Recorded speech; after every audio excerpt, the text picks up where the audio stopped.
Réjouissez-vous dans le Seigneur, chers frères et sœurs.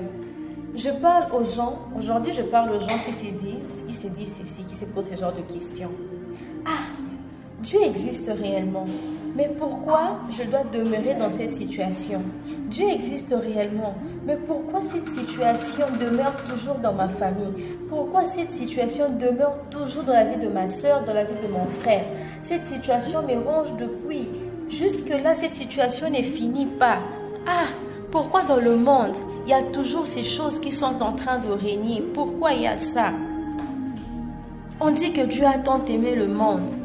Mais pourquoi il y a toujours ces situations qui demeurent?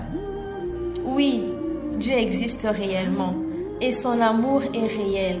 Mais pour vivre cet amour, nous devons demeurer dans sa parole. Car il a déversé dans son amour dans le canal de sa parole.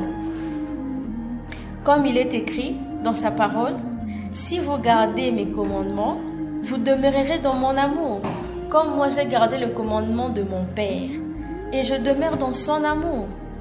Gardons sa parole, saisissons sa parole et pratiquons-la.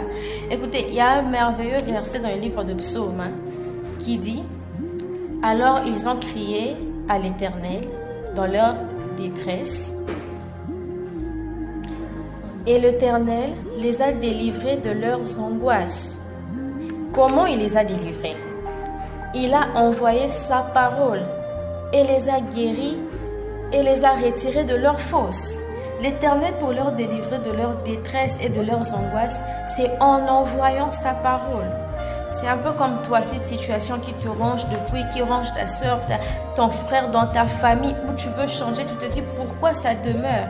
L'Éternel a entendu tes cris et qu'est-ce qu'il a fait? Il a envoyé sa parole. Garde sa parole, saisis sa parole, pratique sa parole et tu vivras des choses extraordinaires.